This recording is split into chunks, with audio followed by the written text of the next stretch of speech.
as far as the winemakers. I'm talking about all of the different places in the world that make wine. Obviously, we know California. We've talked about our own backyard here in Augusta.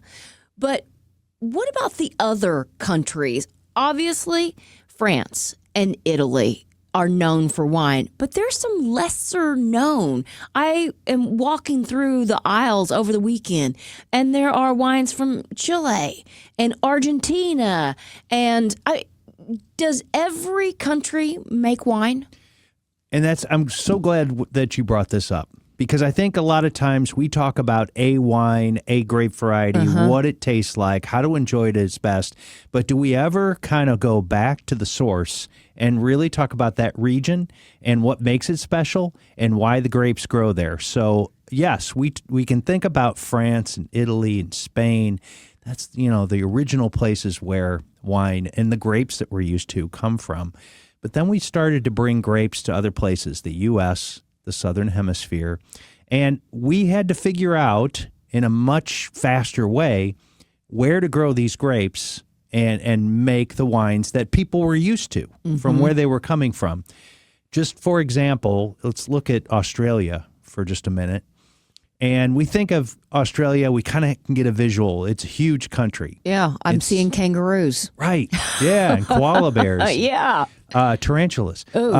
And it's bigger than the U.S., but there's a very small part of Australia where we can actually grow grapes and make wine. So you cut the country in half, north to south, and then you keep going south, and that's where the wines come from. Now, you say we can make them, but are they good? Well, they're really fantastic. And I think there's a reference I just heard somebody use called critter wine, wines with animals on the label. Yeah. And I think a lot of people think Australia is associated with that, which they are, and that's fine. But there's also some specific places in Australia that are overlooked. When I'm teaching a class on Australian wines, I always tell my students, don't just think of the country. Like, look on the label, and there's a specific place where these grapes are grown, like the Barossa Valley or Yarra Valley or McLaren Valley or all these, or Coonawarra.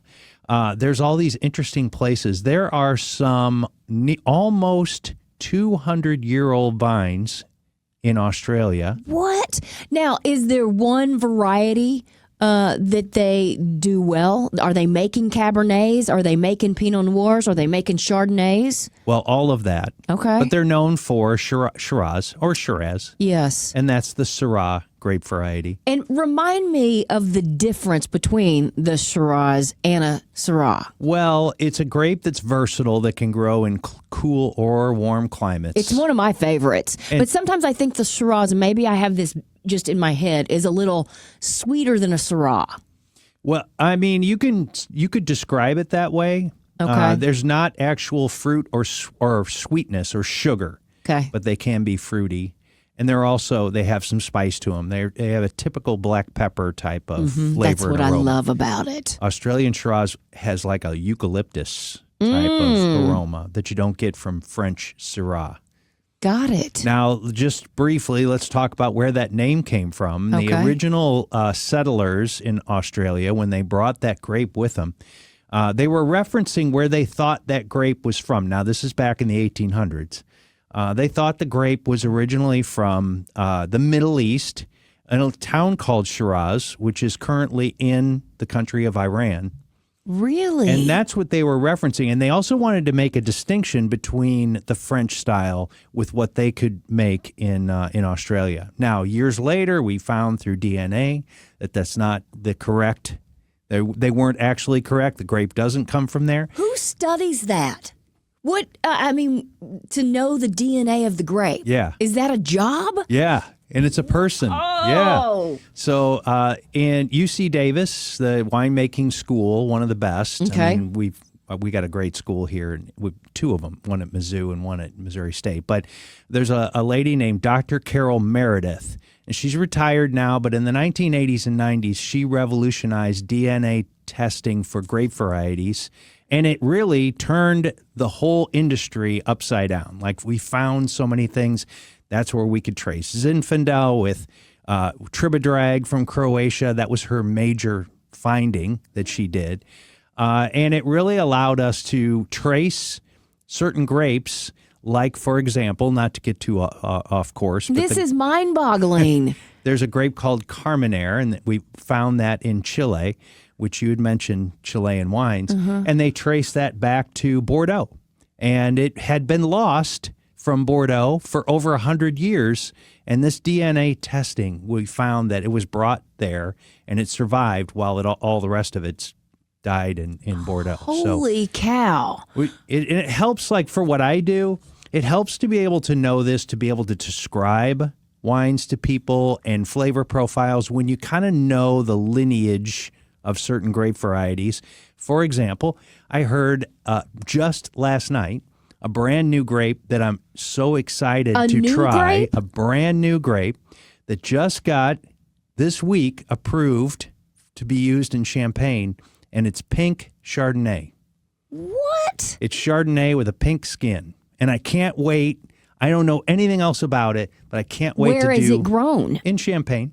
Okay. And we're kind of looking at these grapes that'll help with climate change. So we're seeing all these new grape varieties that we are now tougher.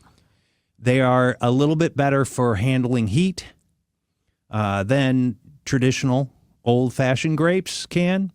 And so we're kind of trying to figure out what to plant and where.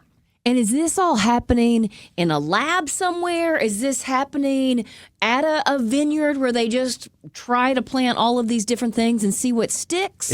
It sort of happens in a nursery, but it has to happen out in a vineyard. Okay. I just heard someone describe it perfectly how and why grape varieties like to grow in horrible soil, like terrible soil that's rocky, and why we plant these grape varieties there, like places you'd never plant soybeans or corn, in rocks and places that make them struggle. And the way this was a master sommelier that I was in the seminar with, the way he described it was, we have to force those grapevines to be in a place that they don't want to be. And if they are in a place where they're uncomfortable and they don't want to be there anymore, they're going to produce the best quality fruit and grapes to entice an animal to come pick it up, eat it, and deposit the seed somewhere where they'd rather be. And I just thought that was such a great way to describe our industry and why grapes grow in certain locations. That is fascinating. Is it too over the top? Is that too geeky? I mean, you did geek out, but that's what we love about you and this show, Uncorked. You just kind of blew the top off of things. So what about Malbec? Where is that? So Malbec is another interesting story. It comes from France. It's grown in Bordeaux. It does quite well there. It's got another name in Bordeaux. It's also called Co, which is spelled C-O-T. So grapes always have other names. But when it was brought to Argentina in the region of Mendoza, which is about 2,000 to 2,600 feet in elevation, very poor, rocky soil, it just really decided to thrive there under those conditions. And that's when they could, and really, in my opinion, just my opinion, it's like better there than it is in France where it comes from. One of the few grapes where you can say it went somewhere else and performed a lot better. So what about Mexico? Does Mexico make wines, or they Yes. just stick to their tequila? They do make a lot of wine north, near California.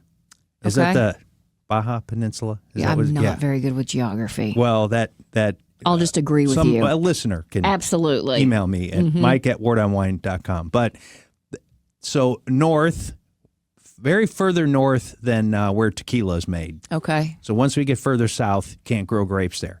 But they grow everything, Cabernet, Malbec, Chardonnay, a little bit. And the wines are good and getting better. And, then if we go all the way north of the coast to Canada, the Okanagan Valley in Canada, the wines from there are getting really, really well received because it's getting warmer there. So in your, kind of brilliant mind, what percentage is the soil that the grapes are grown in, the winemaker and the art and the science that goes into it, and then just the weather in general? This may be the best question you've ever asked me. Oh, wow. It's really Okay. And I'm going to use a word that I don't really use a whole lot in class because I don't want it to make people uncomfortable, but it's a French term, and it's called terroir. Terroir. Are you familiar with terroir? I am not. Looks like terrier, only it's pronounced terroir. And the French use this, and it means everything: the soil, the climate, elevation, topography, the type of grape, and the person. So all of that coming together, that's where when we taste a wine, we can say, oh, that's its terroir. Now, I don't use that term a lot because I want people to come into the category of wine. I don't want to turn push people them out, away. because it does sound French. a little Snooty. Yeah. That's exactly right. But it is such a valid term that discusses everything that we just talked about. You got to have this poor, rocky soil. You got to have it hot during the day and cool at night. You got to have rain, but you only want rain when the grapes aren't growing. And then if all that comes together, which kind of describes like Northern California, the Mediterranean climate, if all that comes together the right way, you can make a pretty good bottle of wine. Any of those factors are off, if it's... And everything goes out the window? And it does go out the window. Your quality level goes down, So you get lucky and have a good vintage, because we talk about vintage sometimes. Mm-hmm. It means that all of those things from April until October worked perfectly. Like if there's no rain, places where there's no rain in the late spring, summer, and early fall, that's perfect for grapes. They love that. Okay, let me ask you this. Could you walk through a vineyard and pull a grape off the vine and know whether or not it's going to make a good wine? Sort of. Okay. First of all, do it until you get, like I do it until I get kicked out of the vineyard. But you won't enjoy that grape. It's not like we're going to taste in a grocery store. The grapes that we get to put on our charcuterie board, not the same kind of grape. You can't make a bottle of wine with cotton candy grapes. Okay. No, they taste good in the grocery store. What came first, wine grapes or cotton candy grapes? I'm going to say wine grapes came first, and they were eventually domesticated into table grapes. Okay. But people probably ate wine grapes and made wine with them. They just weren't as delicious as the grapes we're used to. They probably loved them because they were loaded with sugar. But that's we're a little bit more like we want something a little bit different. Yeah. So wine grapes have tougher skins and lots more seeds and lots of acidity. Not one and some seed, sugar. several seeds. Yes, several seeds. Now, if you chew on the seeds, they're very bitter. Okay. But a seed is so amazing because it's made to travel inside of an animal and not be digested or broken up through digestion, and then be deposited somewhere, and it's still alive and ready to go. If you know what I mean by being deposited somewhere. Yes, we do. But one other quick climate change thing. I was just talking to my students at Mizzou about this. AI is such a big deal nowadays, and we can get AI tasting notes and wine information. But I want you to think about this and do this next time you're in a vineyard. So what's most important thing in a vineyard is photosynthesis to make sugar. Mm-hmm. And you can actually go into a vineyard on a hot day and take a leaf, don't pull it off the vine, and put your hand on the bottom of the leaf and your hand on the top of the leaf, and you can feel photosynthesis because you feel the top of the leaf is hotter than the bottom. And that means that sugar's being created. Now I love AI, but you can't. Would have told me that, I would have understood it so much better. Yeah. So now I expect all my students to be out in vineyards next year, because it's too late, with their hands on the top and the bottom of the leaf. But don't pull that leaf off the vine. You just gotta have let to it feel go. it. Don't damage it. Amazing. But when I learned that in a vineyard in California, and it really is something that, it's very slight. You have to be careful. You got to take your time.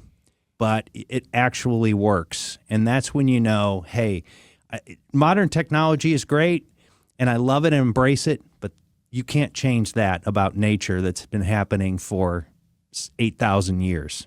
Wow. Amazing. And again, one of those things that just is mind-blowing. It's what we love to do here on Uncorked with Ward on Wine and Heidi Glaus. We're going to take a short break, but when we come back, we're going to talk about a fun class you have coming up. wine label literacy, and you'll kind of give us a couple of little hints on what to look for. And if we're in the store and we're pulling the bottle off the shelf, what do we need to know about that label? What's important, what's not? It's not just the picture. That might grab your attention, but there are other things that you need to see. We'll talk about that after a short break. We are so lucky. We have so many wine bars. We have so many great places to pick up your favorite bottle of wine. And then we also have so many different events. And you're going to do a wine label literacy class coming up. You're going to be at the Wine Barrel. And that's coming up Tuesday, November 11th, I think. Yeah. But tell me a little bit, if people can't make it, let's do our own little short class here on wine label literacy. What is the most important thing to take away from that wine label? So what I'd kind of want to teach in this class and what I want to talk about is that nowadays, if you have a little bit of information from your wine, you can make a choice without opening it. Now, there are plenty of options to taste wine, more than ever. You can go to a class, you can taste wine.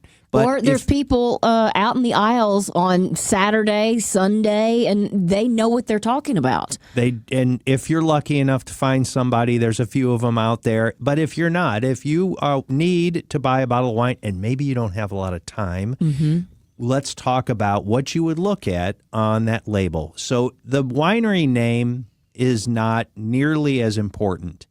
Sure, you can look at it. There's tons of them out there. They're confusing, I think. Yeah. But let's go past that for a second. The next thing I would look at is region and grape variety. Okay. Now, or if it says a blend, we'll get to that. And then I would flip the bottle around and look at the alcohol content. And what does the alcohol content tell you? So, just as a thing to remember, this is usually the most impactful thing I say to class. Lower alcohol would mean a sweet wine. Higher alcohol would mean a dry wine. Okay. And so, let's say you're in a grocery store, you got dinner tonight in your basket, you've got maybe a child in the cart that's not, that needs to go home, and you want a bottle of wine, but you're like, oh, is sweet or dry? How am I going to tell? Just turn that around, look at the alcohol content. Now, if it's 8 or 9% alcohol, like it's a going to Riesling, be really sweet. But remember, that's not a dessert wine. That just means there's some sugar left over in that bottle, and you're going to taste it. Okay. If your wine is, say, 12% or up, that means all the sugar's gone and it's been turned into alcohol, and so that wine will be dry. Now, let's explain fruitiness in wine, because a dry wine can mislead your palate. Yes. Because it can be fruity. Has this ever happened to you? Always. And you might say, and most people do, oh, this tastes sweet, because I get that a lot. It's not actually sugar sweetness. What it is fruitiness. So you're tasting a red wine and you're thinking, oh, this tastes like strawberries and raspberries and black cherry and plum. Well, those are fruits that for your whole life you've been eating, and there's sugar inside of those fruits. So when you're tasting a wine and you're experiencing that fruitiness, you're telling yourself it's sweet because there's got to be sugar there, when in reality there's no sugar. Does that make any sense at all? Yes, but it is so crazy to me. Now, I want to know, so you mentioned 12, 13%. What is the highest percentage you'll ever see with a wine? Well, things get crazy these days with things warming up, but I would say generally 15% would be on some Zinfandels. I've seen some at 15.5%.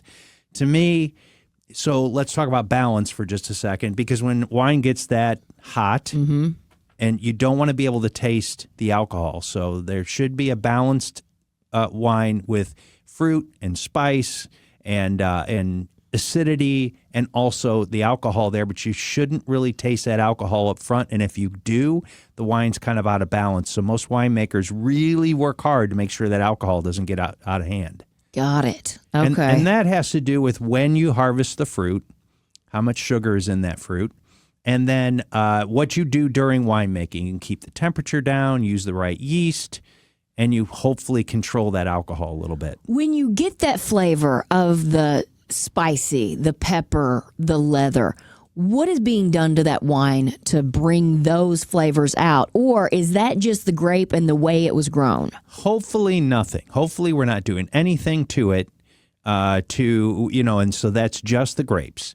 Now, thinking of that, yeast does play a little bit of a role, not much, and also all the interactions. So all the different chemicals in the grape that are there that interact with acidity and alcohol during the process. That's going to create aromas and flavors. Tannins, which are in red grapes, will control that and kind of help control the aromas. They kind of grab onto them and hold onto them for a while so they don't come out till later. So as a wine ages, if you have a wine today that's a young wine or you have it in 10 years, it's going to taste different because some of the aromas are being held onto for later use, if that makes any sense at all. What about when it comes to alcohol content? If you have that Riesling that has 8% and you have that Zin that is 13%, are you going to feel it more quickly in that first glass of wine or not necessarily? Yes, you will. Okay. And so take that into consideration, whether you're, be safe with it. And then also drink lots of water with those red wines because you want to stay hydrated. But you might have to drink a little bit less of it too, and you will experience that. Okay. That doesn't mean you should have 2 bottles of Riesling at 8% alcohol either. But, that you think of a beer. A beer's like 5% alcohol. And then a shot of whiskey is, more close to 40% alcohol. So you just kind of make that determination. But the label literacy class will take you through how to identify the region, what that really means, and what the alcohol content means, and also you don't get a lot of other ingredients. We'll talk about what's in that bottle of wine because it's not like we're currently not putting all the ingredients on there for you. So what does the region tell you? If I grab a wine and it says Napa Valley, what can I immediately assume? Well, that you're going to have to pay more for the wine. Really? And there's reasons for that. But also, I also talk about cool or warm climates. And just to make this really quick and easy, Germany's a cool climate still, sort of. So that translates into higher acidity and a little bit lower alcohol. Makes sense. Lodi, California, which is just south and east of Napa. That's where you see a lot of Zinfandels, right? Warm climate. So that would translate into riper fruit, more sugar, and less acidity, and so a higher alcohol. So that's kind of, you can really determine this by region. Now, I don't expect people to, be geography majors and think in terms of that, but in general, wines come from either a cool or a warm climate or right in the middle, and then all bets are off, and then you got to ask me. Okay, that's what is job security for Mike Ward. Got to work for a little while longer, so yeah. Kind of mentioned this briefly, but let's talk about blends because blends are one of my favorite. But you never really know what's in the bottle. One of my favorites is Orange Swift's 8 Years in the Desert, but it's usually in the Zinfandel category, not the red blends. How do you know what is the leading fruit in a blend? Well, of course, and you mentioned one of the world's finest winemakers, it's so good. Someone has to determine what grapes are going to be in that blend, and then each grape has to have a job in that wine, because if one grape is not performing well, why do you bother having it? That's why you don't see Pinot Noir in a blend very often. Okay. Because it would just sit in the back and you'd never taste it. It would be why wasted. would you? Right. But, that doesn't mean each grape used in a blend will have a necessary flavor. There's a grape called Petit Verdot that's used for color. There's a grape called, even Petit Syrah sometimes has a beautiful color to it. Okay. And then we didn't get into this, but since you just mentioned it, we said Syrah earlier. And Syrah, what's the difference between a Petite Syrah? Well, they're two different grapes that are like third cousins twice removed on their mother's side. So there is some relation there, but they really are two different grape varieties. And Petite Syrah is only known as that in California. It has a different name in France where it's from, which always happens, Again, it's job security. But you shouldn't really concern yourself with the blend too much. But when you look at a blend and you see, there's 4% of this grape Right. at the end. Why is that in there? Usually it's in there for another reason, like color, or maybe bringing in some acidity or something like that. Got it. If it is, let's say, 40% Merlot, 30% Zinfandel, and the 5% whatever, Yeah. will you really taste the Merlot or no? They all blend so well that there's not really a forward grape. I would say for the most part, people would taste it, like it, and not have to worry about it. If you wanted to look for certain things, you can. Merlot has plums and blueberries. Cabernet Sauvignon has raspberries and black cherries. So red fruit, blue fruit. So when I'm teaching blind tasting, or if I'm taking a test, that's what I would look for. So I would go, I think there's some Merlot in this. And then I can start narrowing down my possibilities. Most people are just drinking wine to enjoy it and have it with food. So we shouldn't worry about that. But Merlot also has softer tannins than Cabernet. So it'll be a more approachable wine. Would you say more jammy? Zin is the jammy grape. Okay. And Merlot gets a bad rap sometimes. I like Merlot. I don't know if do you drink a lot of Merlot? You know what? I was drinking one a couple of nights ago. Did you like it? I did like it a lot. Yeah, I think people, for a while, Merlot wasn't very good, and now it's much better, and it kind of gets a bad reputation. I think it's great. I love Merlot. I feel like that was my starter wine, was Merlot back, 30 years ago. That was the one that kind of started this all off for me, and I don't know why it was that one, but maybe it was more friendly to the palate for somebody just beginning. Yeah, I think that's a good way. It's to kind of bridge that gap and get you. Cause if you've never had wine before and you go straight to a Napa Valley Cabernet, I would never suggest that. You're just not going to like it. You got to start out slow and less tannic and move your way up there. I have people that say, I wanted to try, I've never had red wine before, and I tried a Chianti and I hated it. Well, of course you did, because it's too big. And it's acidic. It's highly acidic. So there's other ways that you can bring yourself into that. Well, the wine label literacy class with Mike Ward at the Wine Barrel in Sunset Hills is Tuesday, November 11th. And of course, if you want to sign up for that, probably the best way is just to reach out to you. Yeah, Mike at wardonwine.com, or you can get on the Wine Barrel Facebook page and reserve a seat there through them and get all the information. Just email me and I'll make sure or the Ward on Wine Facebook page. All right. And then there's another event, November 14th.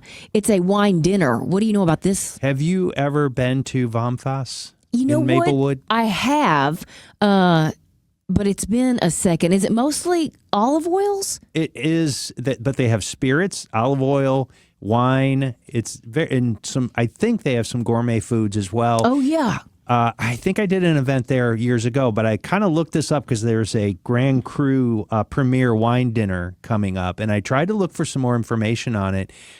Shannon Bainan is the person doing it. She's a well-known and well-respected local wine salesperson, very knowledgeable. But then I saw on their Facebook page that they've got events all the time that aren't always just related with wine or spirits.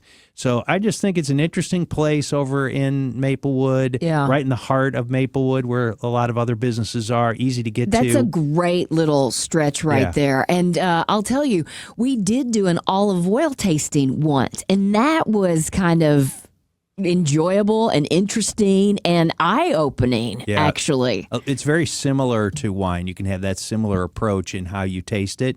But you're not having to worry about the alcohol part of it. But, loses a little something there. Yeah, but still delicious. Still like olive oil. That is so true. So that's another fun event coming up Friday, November 14th. And as Mike mentioned, you can always learn more on his Facebook page, or you can email him if you have a question at Mike at wardonwine.com. All right, coming up, we're going to talk about something that isn't often spoken about when it comes to wines, and we are talking about boxed wines. That's coming up after a short break. You're listening to Uncorked with Ward on Wine and Heidi Glaus on the Big 550 KTRS St. Louis.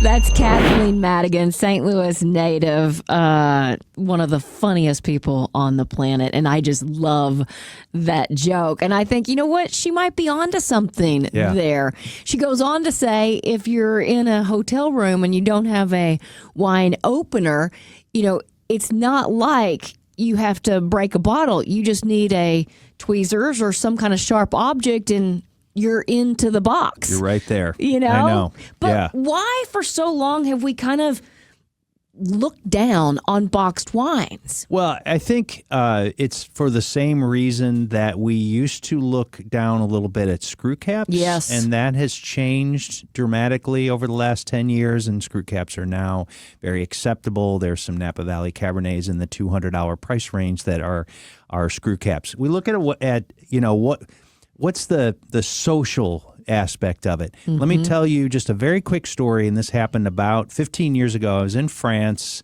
in the Rhone region, on a business trip, of course, and at a winery, really good winery, and we were trying their wines and visiting and talking to the winemaker. We turn a corner in the winery, and there was a pallet with the same wine, but in boxed wine.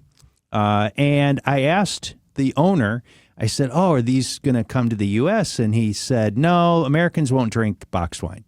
And I thought, this boxed wine, we probably would. Yeah. Now, that's changed. And I think in the St. Louis market, we struggle a little bit. Now, my favorite's Boda Box. Mm-hmm. Boda Box is really good quality wine. But we don't have the really high-end box wines that I've seen in other places. There's a lot of good French and Italian wines that come in a box. So was it French and Italian wines that started boxed wines, or did we start boxed wines here in the United States? I think we started it here in California with some inexpensive wine, and it was a great way in the bag. Mm-hmm. When we talk about boxed wine, it's not in a piece. It's not in cardboard. There's a bag that is sealed in it. So how important is the way the wine is stored as far as a bottle versus a box versus the cork and the screw cap? So remember, wine is very, very delicate. It's going to go south on you depending on what you do to it. So heat, sunlight, there's all kinds of things, even expensive wines. You don't want to, I always say this to hopefully be funny. I don't think it is, but you wouldn't want to store your wine rack in your garage next to a window. Because you're not going to have wine for very long. And then once you open wine, the air is going to get to it. So you've got about 2 days or 3 days before you have to consume that wine. So wine's really subject to its environment. So inside of a bag where it's airtight, now it's equal to the bottle. Well, in a way. Okay. Let's say you have a bottle with a cork and you want to age it. That's fine. You want to put 10 years of age on it. And should you always lay it down on its side, or it can if lay it has up? A cork, you do. You have to. And then over time, that cork is actually amazing because it's going to allow a little bit of air, very, very little bit of air into that wine. It's going to help it age in a controlled environment.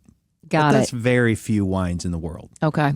Now, you don't want to say, I'm going to buy this box wine and take it home and put it in my wine cellar, and 10 years later. That's not what it's intended for. Wine with a screw cap can age. You don't need to put that on its side, but most wine racks are made that way, so you're going to anyway. And they will age nicely as well. These days, in most of the shops, whether it's a grocery store or a wine shop, they're all standing straight up. And that's okay for a while. Okay. Really even up to a year. Is it more about the way the wine is going to taste, or is it more about the cork drying out and having a tough time getting the cork out? I have a great example of this. Last week, I did a dinner and was doing this wine dinner for a group, and we had to dress fancy and everything. But you got to wear all your medals? I did. How many medals do you have? Go ahead and brag for a second. I've got a few. I've got enough. Not enough. I'll put it that way. You're not going to sneak up on anybody if you have all your medals on. Mary will make fun of me when she's... But anyway, we were serving a Bordeaux from 2015. Wow. So it's a 10-year-old Bordeaux. Yeah. And what was amazing, I was there with another sommelier, and she was helping me kind of decant the wines and put them together. And we noticed later on at the dinner that the wine from one bottle of that 2015 Bordeaux tasted different than the wine from another bottle of the same. Now, think about it. They've been in that box together side by side for 10 years. But because wine is what it is, there were noticeable differences. And not just for us, the two wine educators that were there, we had people who were novices, and they tried it, and they could tell the difference. So that's the kind of stuff that's amazing to me about what wine goes through when it ages. Two bottles sitting right next to each other in a box. It's just one maybe had a little more light hit it, or one... They were closed up in a wooden box. Wow. And it was just, same vintage, same everything. Winery, same vintage. They coming from the same vineyard. Everything was the same. But over the 10 years, they developed differently in the bottle. Yeah, that is... what keeps me coming back and wanting to try more. Yeah. Okay, so Wine Spectator actually did an article on the growing popularity of boxed wines. What did they have to say about it? Did you get your newest edition of Wine Spectator? Do you have a subscription? You know what? I used to. Really? Yeah. Oh. And then I found I'm not quite as geeky as you, so a lot of it was over my head. And I thought, you know what?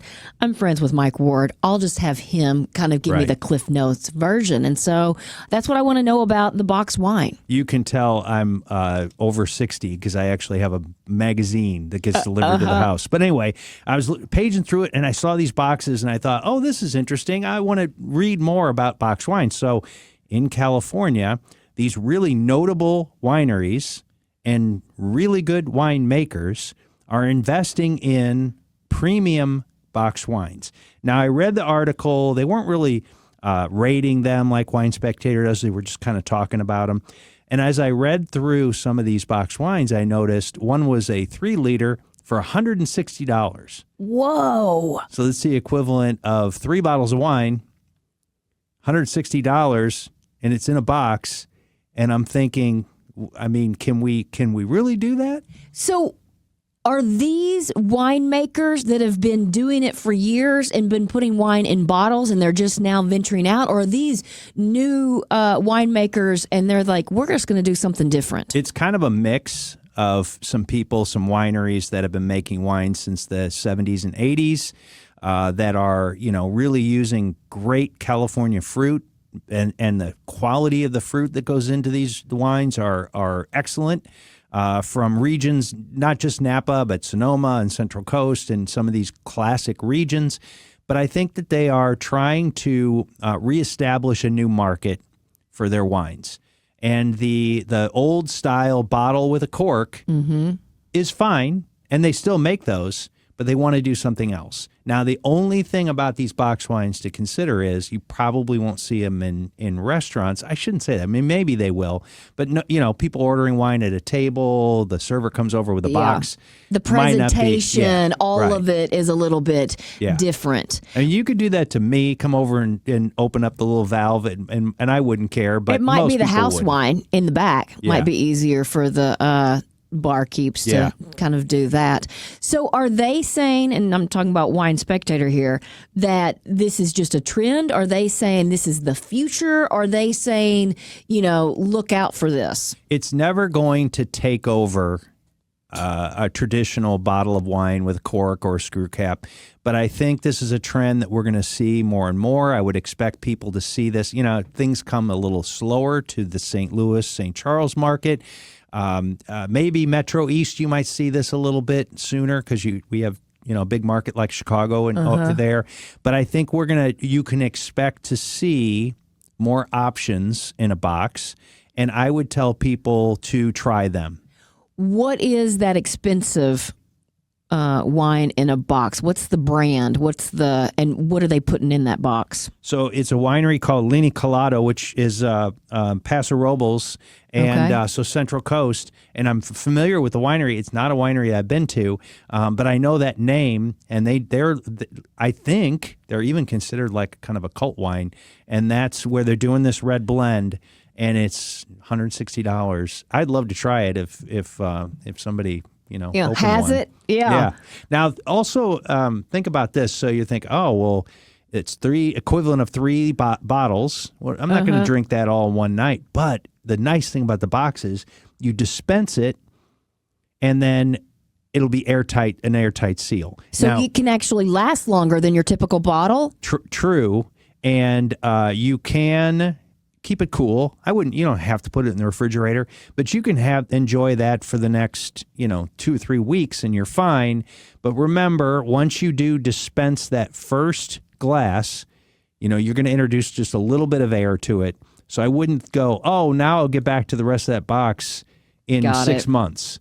You do have to have a plan for what's next. Yeah, but you got 2-3 weeks. Okay. Yeah. That is so interesting, and finally kind of coming back into the market a little bit. As Kathleen said, maybe they've just been marketing wrong the whole time. My recycling bin makes a lot of clanking. I don't want to be anywhere near it, but maybe with the boxes, she's right. Yeah. You won't have to worry about it so much. Let's talk about what's coming up on this show in the upcoming weeks. I know that Haley from Altair is going to join us because really travel has taken off, and we're talking about wine travel. Yeah.